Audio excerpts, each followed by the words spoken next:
Le 7 octobre dernier, un groupe terroriste, le Hamas, a mené une attaque massive contre Israël et commis des crimes d'une gravité exceptionnelle contre sa population. Plus de 1400 personnes sont mortes, 239 otages sont toujours aux mains du Hamas. Nos premières pensées vont évidemment aux victimes de l'attaque du Hamas, à leurs familles et parmi elles de nombreux Français. Je sais que plusieurs d'entre vous ont aussi de nombreux ressortissants. Face au terrorisme, notre unité, notre détermination, notre compassion sont entières et les otages doivent être libérés immédiatement et sans condition. Lorsqu'il a attaqué Israël, le Hamas a pris la responsabilité d'exposer les Palestiniens à de terribles conséquences. Aujourd'hui, ce sont les civils de Gaza qui souffrent. Près d'1,5 million de personnes ont été déplacées, des milliers sont mortes ou ont été blessées. Et au malheur des Israéliens s'ajoute désormais celui des Palestiniens. Et nous ne pouvons pas nous y résoudre, parce que toutes les vies se valent et parce qu'il n'y a pas, pour nous qui portons des valeurs universelles et humanistes, de double standard. Disons-le clairement, face au terrorisme, Israël a le droit de se défendre et le devoir de protéger les siens. Il a aussi une éminente responsabilité qui est celle de toutes les démocraties, respecter le droit et protéger les civils. Et la lutte contre le terrorisme ne peut jamais aller sans règles. Israël le sait, le piège du terrorisme est pour nous tous le même, céder à la violence et renoncer à nos valeurs. Or, nous partageons des valeurs et avons des engagements communs qui nous amènent aujourd'hui, d'accord avec les autorités israéliennes et palestiniennes, à nous préoccuper de la situation humanitaire à Gaza. Les civils doivent être protégés et c'est absolument indispensable. Ce n'est pas négociable. C'est une nécessité immédiate et à plus long terme, c'est aussi une condition même de l'efficacité de notre lutte contre les terroristes. Aujourd'hui, la situation est grave et se dégrade chaque jour davantage.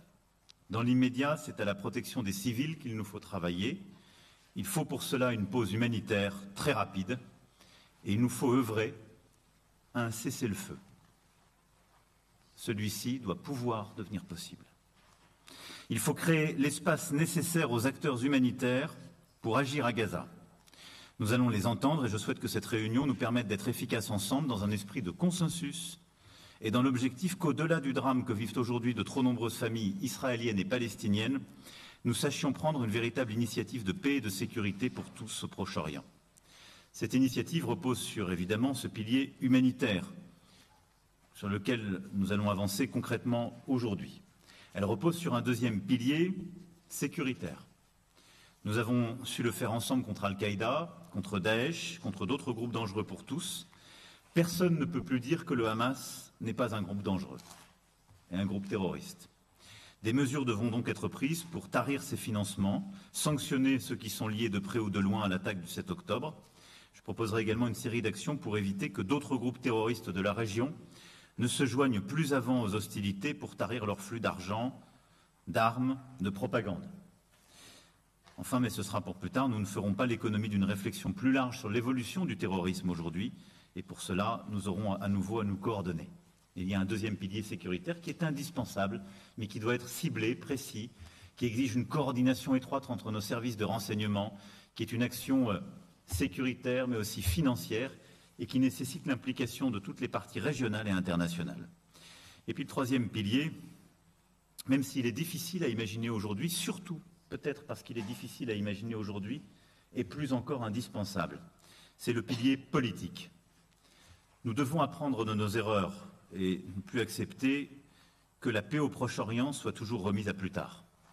Il nous faut donc dès maintenant reprendre l'initiative et trouver les forces d'aller enfin vers la solution de deux États, Israël et la Palestine, vivant côte à côte en paix et en sécurité. Démontrons avant toute chose que la création d'un État palestinien sert la sécurité d'Israël. Démontrons